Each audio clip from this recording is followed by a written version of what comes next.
Who's the best ever? The best ever in MMA? Ever in MMA. It's hard to say. There's a lot of candidates.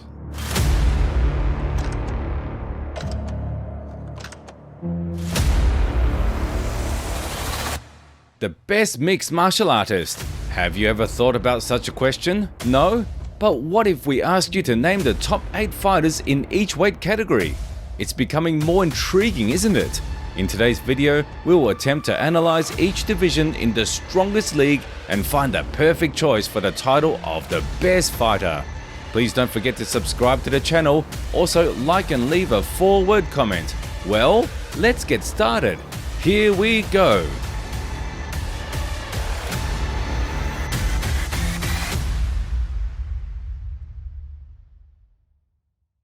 Flyweight Division. This sport, the sport in general, it's kind of not fair when you look at it. Like, you look at Demetrius Johnson, is probably right now the best Ever. The best ever, yeah, I agree. The legendary Mighty Mouse. No matter how much we talk about him, it will still be inefficient to describe the level of skill and greatness of Demetrius Johnson. The career of the Mighty Mouse in mixed style already counts 30 professional bouts. This guy has been working tirelessly since August 2009, and during this time he has gathered 25 victories with only 4 losses, out of which 1 was a stoppage, obtained already towards the twilight of his career, and 1 draw. He moved to the strongest league with performances under the WEC banner, and since September 2012, this fighter has been the undisputed champion in the Flyweight Division. By October 2017, Demetrius cleared out everyone in his path, including the best fighters of the modern era, and collected 11 consecutive title defenses.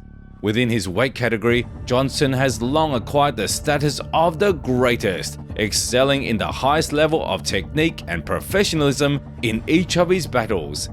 In August 2018, he lost to Henry Cejudo in a rematch by a split decision of the judges, and that's how he lost the UFC belt. Despite that, he continued to compete only under the ONE FC banner, where to this day he is the undisputed champion with 1 successful defense. What is this if not true greatness in sports? As it seems to us, all of this is more than enough to firmly establish him as the most outstanding fighter in the Flyweight Division in the entire history. Going through an injury, staying healthy, always trying to get better at the gym, taking on new challenges, the rematches, to see who's evolved, fighting Greg Jackson's camp 3 times now. It's awesome. It's an awesome feeling. Thank you to my coaches and my teammates back at home. This was, a 12-week camp, and to be able to come back out here, re-peak again, have no injuries, it just feels really good to be able to not hear Anderson Silva's name next to mine anymore. Now my name is like, they're like, oh, who has the longest reigning, title defenses? Demetrius Johnson does. Bantamweight Division. And he said, Trav, I'm going to be in town. I'm going to come train with you. I was like, okay, cool. Little did I know it'd be Dom tossing me around and like, oh my gosh, man. It was so difficult. But Does he make you roll with him? Well, no, he'd be like, try to sleep me. Like, try to knock me out. Jeez. So I'm giving my all. And he's just using his defense? And when you actually swing in the air and you're not landing, it's actually more tiresome than when you're hitting somebody. So I'm swinging in the air. He's like on the side of me all of a sudden, like, he's so quick, like with footwork. And then I'm wrestled to the ground, and it's just a wrap every time, man. He's so talented. So Dominick Cruz is one of the most unique specimens the fighting arena has ever seen. In his prime, the Dominator was unparalleled as a fighter, and most importantly, during his reign in the Bantamweight Division. He wasn't just elusive, this guy's technique was unlike anything previously known in his discipline. It was impossible to read him and land a strike he didn't anticipate. Such an option simply didn't exist. His versatility could be the stuff of legends. Dominick was a threat to every fighter, regardless of their experience or style. Think you're good at grappling? Cruz doesn't think so. You believe you're decent in striking technique or cage movement? Tell that to Cruz, who thoroughly studied you and knows all your weaknesses. It was truly something extraordinary. No wonder they called him the Matrix Master, because he dictated the course of the fight and controlled its flow. Ultimately, throughout his career, Dominic first became the UFC champion after transitioning from WEC with 4 successful defenses. Then he reclaimed the strongest league title and had another defense in 2016. If not for a series of injuries and health issues, his legacy would have been even more impressive. But overall, all of this is more than enough to consider Cruz the most skilled bantamweight fighter. I'm the best, baby! And of course, we can't overlook Aljamain Sterling. After all, for his victories over some of the strongest fighters and former champions, he deserves a mention in our compilation.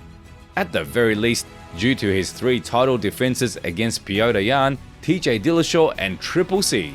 However, no matter how you look at it, due to the way he claimed it from the Russian, closely contested bouts, and the loss to Sean O'Malley, which exposed flaws in his technique, we will limit ourselves to just a mention. Featherweight Division.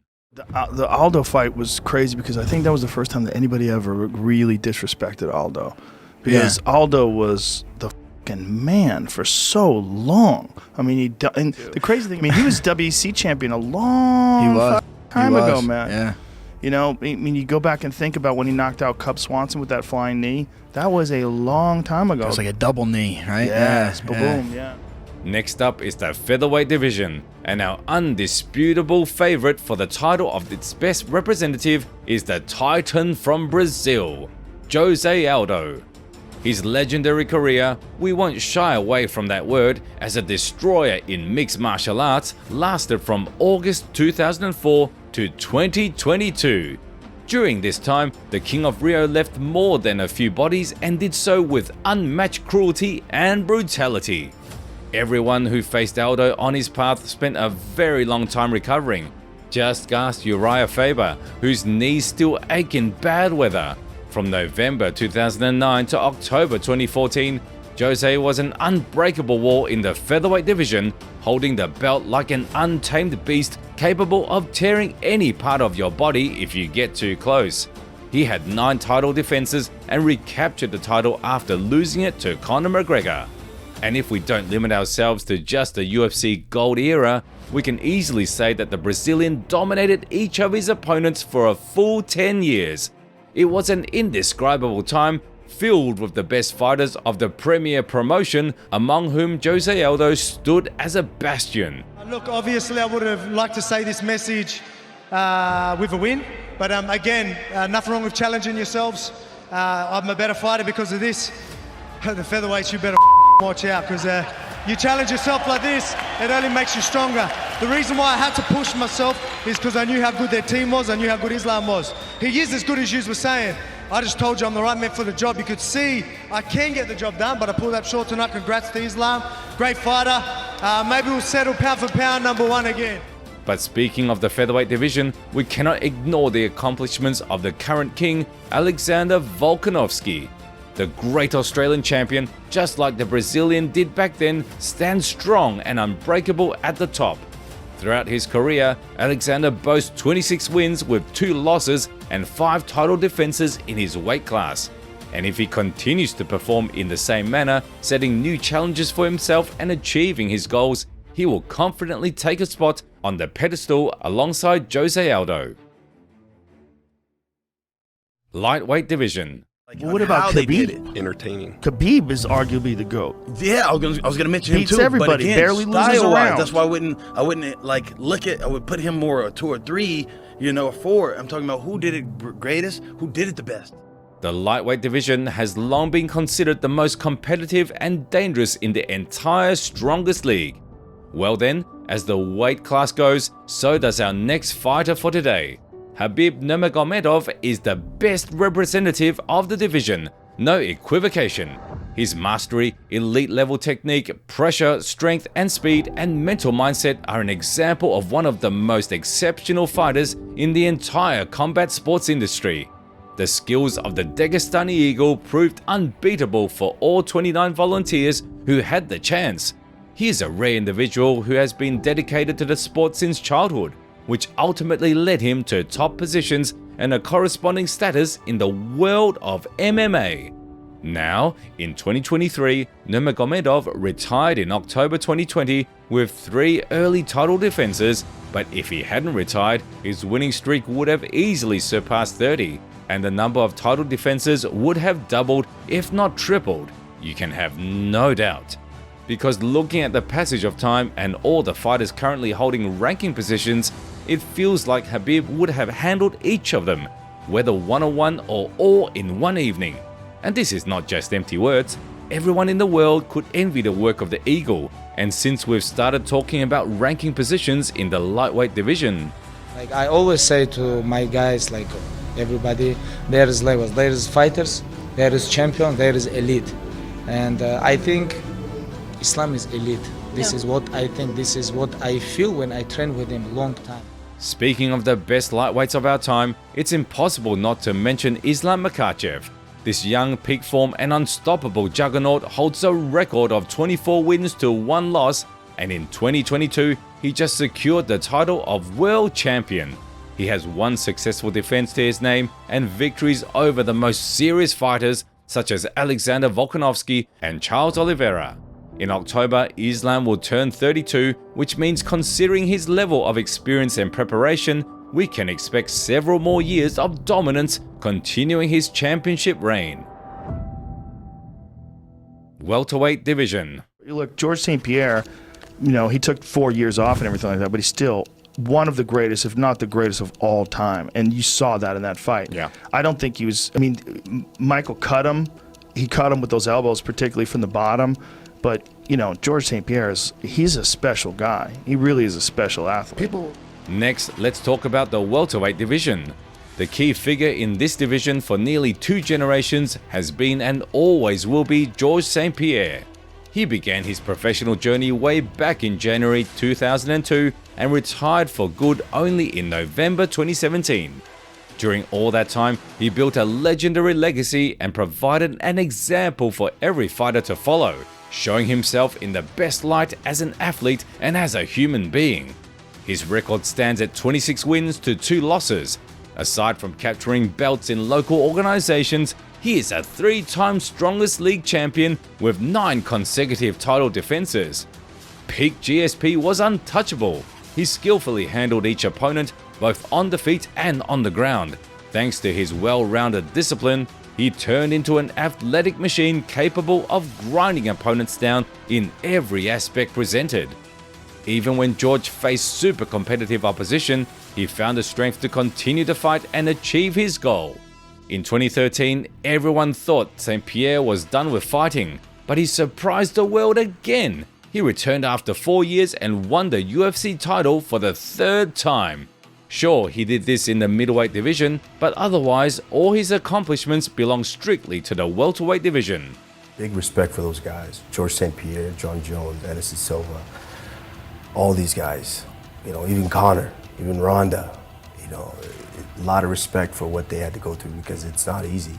It's not easy being able to do all this media, all the while focus on training, focus on your family, focus on your body and your health. It's not easy at all. When they say it's lonely at the top, they really mean that. It really is, because only you knows that responsibility and what it is to deal with all of that. The professional achievements of the Nigerian Nightmare are also worth mentioning. After all, he is an ex-UFC champion in the welterweight division with 5 title defenses. The Nigerian Nightmare managed to terrorize the entire division, dispatching opponents more confidently with each outing. But his resume doesn't quite reach George St. Pierre's statistics. And let's be honest, although he hadn't lost from 2013 to 2022, at a certain point, Leon Edwards appeared, who managed to find the keys to him and subsequently defeat him again in his title defense.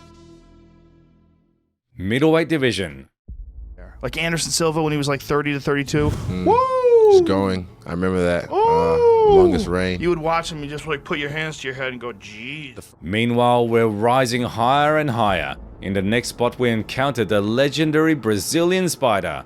Anderson Silva is a fighter to the core, who throughout his long and illustrious career never stopped, continuing to grow and develop in the endeavor he was created for. Every performance of this guy in the octagon is a true performance that you want to rewatch to this day. just to remember how much of a sports giant Spider was and what a threat he posed. Anderson always aimed for the top, and we don't mean fame and popularity. He was interested in the craft, which he studied with all his might, delving into the depths of mixed style. What can we say if he holds the record for the most wins in a row and 10 title defenses, each of which was secured in an incredibly colorful and spectacular manner?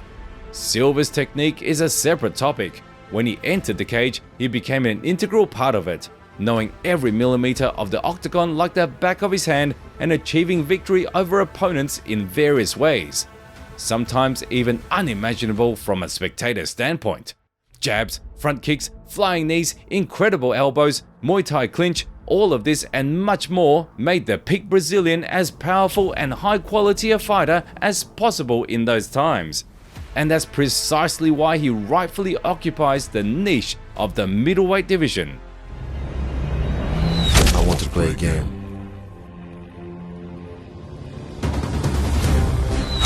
I want to play a game.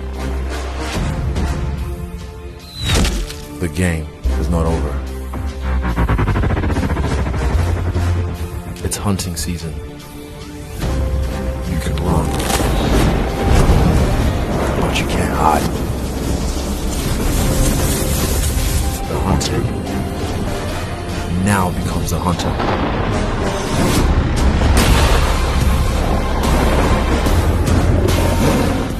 Israel Adesanya can be considered a full-fledged reincarnation of the Spider in the current era of fighting. Of course, compared to the Brazilian, his MMA legacy might pale, but despite that, the last stylebender is confidently moving towards etching his name forever in the annals of the middleweight division.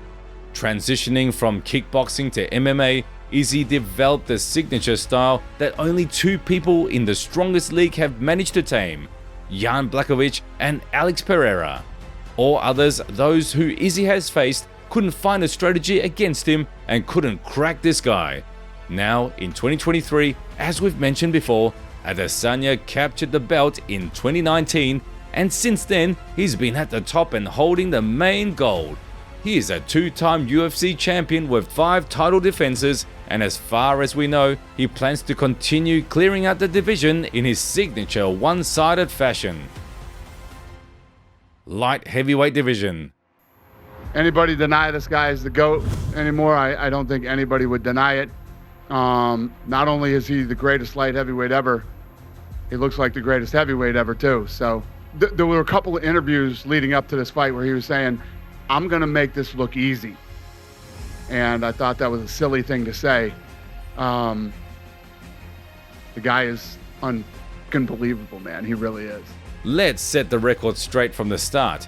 You probably weren't surprised to realize that the next topic would be about Jon Jones, because this guy has been long associated not only with the light heavyweight division, not just with the strongest league, but with sports as a whole. What can be said here without listing the obvious things?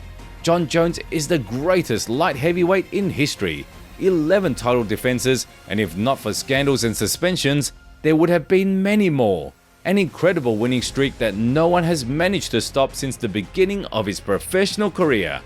Unparalleled levels of technique, mastery and skills, call it what you will. Bones is the most well-rounded and physically gifted fighter on the entire planet. He approaches every fight and question of his life with full responsibility and determination. His move to the heavyweight division, taking 3 years and resulting in a title win, stands as a testament to that. His deadly arsenal, icy confidence, and his own abilities, incredible inventiveness, signature approach, and a remarkable accumulation of experience all lead us to a clear and substantiated opinion. Jon Jones is the best light heavyweight fighter in the entire history of the UFC and this weight category in all of sports. I don't know, man. I guess if you win both fights, there is no rivalry, so I don't know. I'm disappointed, very disappointed, but it's a sport and it's a fight, so we did our best in the octagon, and this was the outcome. So I just have to take it like a man. I'm really disappointed. Yeah, you see, I'm really angry about me. by myself because this is look like I took a lot of time off my sparring, my coaches, everybody around me. Heavyweight Division. That's how special he is. But a loss like that to a guy like that, like to a real champ like Stipe, that lets you realize where the top of the game is. There's a few more things to learn. There's a lot more days to get in training. Stipe Miocic has long proven himself from a professional standpoint. No matter what anyone says, this guy has permanently established himself as one of the most dangerous fighters on the planet. The fact that he competes in a division where everything can end with one accurate strike and does it so successfully that he's a 2-time strongest league champion speaks for itself. Speaking generally, he has 4 title defenses to his name, but more notably, he's the first heavyweight in a long time to have managed to defend the UFC gold 3 times during a single championship reign. Stipe can find an approach to anyone, regardless of his opponent's base and what they represent. Since February 2010 and up to the present, he steps into the octagon time and again to face the best performers of the current time. In the later years of his career, it's as if he deliberately shares the cage with the toughest guys who also used to instill fear throughout the division and were former UFC champions. The duology with Francis Ngannou, the trilogy with DC, Junior Dos Santos, Alistair Overeem, Fabricio Werdum, Andrei Arlovski, Mark Hunt, and many other athletes in their time experienced what it's like when you face Stipe Miocic in a fight. And that's exactly why we consider him the best heavyweight in UFC history. Anything gets him mad. If cage fights don't get him mad, why would anything get? He never changes his expression. He's never angry. He's never like when he wins. When he wins, it's just like, yep, another day in office. Not to say a couple of words about the last emperor, would drink with him at a bar an hour later. He competed during the heart of the merciless Pride era and steamrolled over all opponents put in front of him from every corner of the globe. He didn't lose for 10 years, reaching elite status across the entire earth and dismantling opponents everywhere he had the opportunity. It's a great shame that we didn't get to witness the Russian in the strongest league, but even without competing under its banner, Emelianenko is worthy of being called one of the best heavyweights of all time. Who do you believe is deserving of being called the strongest in each of the mentioned divisions? Write your opinion in the comments. Don't forget to subscribe to the channel to not miss new videos. And of course, leave a like if you enjoyed this video. See you soon.